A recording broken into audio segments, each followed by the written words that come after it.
की हार्दिक शुभकामनाएं। आज मैं अदिति सुमन कक्षा 6 से आप सबके समक्ष स्वतंत्रता दिवस पर अपने विचार व्यक्त करना चाहती हूँ। स्वतंत्रता दिवस का अर्थ क्या है? स्वतंत्रता का शाब्दिक अर्थ है किसी के नियंत्रण, बंधन या शासन से मुक्त होकर अपने निर्णय स्वयं लेने का अधिकार।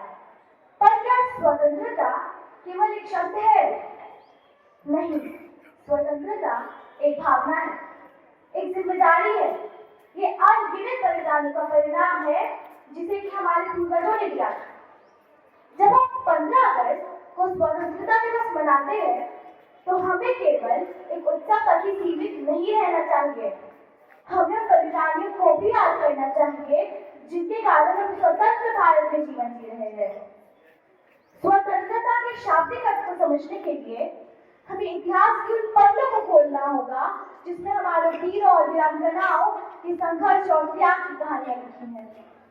हमें अंडमान के उस काला पानी, उस काल कोठरी को याद करना होगा जिसमें भारत माता के वीर सपूतों ने अंग्रेजों की कठोर यातनाएं सहन की। हमें उस घटना को याद करना होगा जिसमें 8 अप्रैल 1857 को अंग्रेजी शासन के विरुद्ध करने के कारण मंगल पांडे को फांसी दे दी गई। हमें जलियांवाला बाग के उस कुएं को याद करना होगा जिसमें जनरल डायर की गोलियों से बचने के लिए हमारे पूर्वजों ने छलांग लगाई थी। हमें लाहौर से आने वाली उस ट्रेन को याद करना होगा जिसमें लाखों हिंदुस्तानियों को काट कर भेजा गया था। हमें 7 रेड क्लिफ के उस कलम को याद करना होगा जिसने अखंड भारत को विकसित किया था।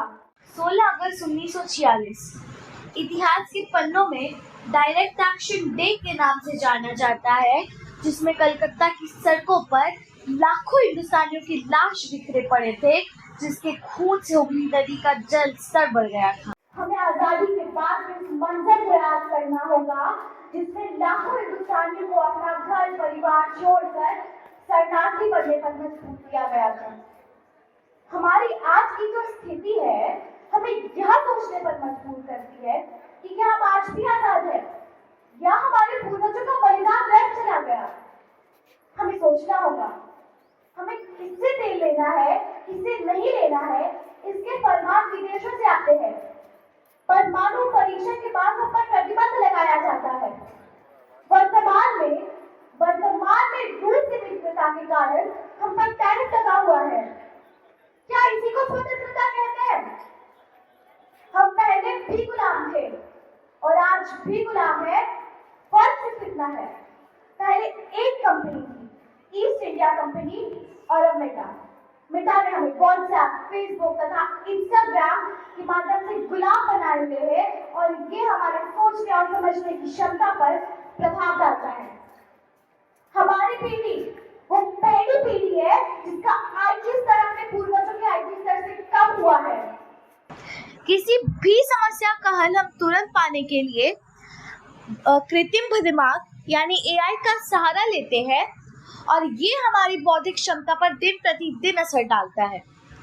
सोशल मीडिया पर हम अपना अकाउंट बनाने के साथ ही अपनी गोपनीयता खो देते हैं और इन चीजों का उपयोग इन कंपनियां सामाजिक ध्रुवीकरण, सामाजिक विभाजन तथा वैचारिक मतभेद के लिए करती है और इन सब चीजों का उपयोग अफवाह फैलाने तथा संगठित अपराध के लिए होता है, जिसका जीता जागता प्रमाण नेपाल तथा बांग्लादेश ने अपनी चुनी हुई सरकार को खोकर देखा है। अगर हमें डिजिटल गुलामी से बाहर निकलना है तो हमें संगठित होना होगा तथा भारतीय जैसे व्हाट्सएप की जगह पर अरतई और जीमेल की जगह पर जोहो मेल, जिसे कि हमारे भारतीय अभियंताओं ने बनाया है और यह साबित किया है कि भारत भी किसी से कम नहीं। इतिहास के पन्नों में स्वतंत्रता दिवस को स्वर्णिम अक्षरों से नहीं लिखा गया है, इसे हमारे पूर्वजों के खून से लिखा गया है। स्वतंत्रता के बाद भी फैली हिंसा में 21 लाख हिंदुस्तानियों ने अपनी जान गंवाई थी। अतः अंत में मैं यह कहना चाहूंगी कि इसे पर्व की तरह मनाएं, पर उन बलिदानियों को भी याद करना ना भूलें जिनके कारण आपको यह सौभाग्य प्राप्त हुआ है।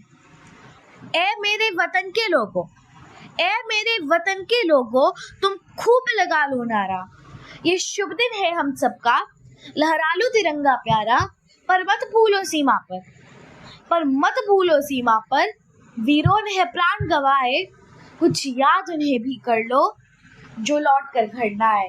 भारत माता की, भारत माता की, भारत माता की।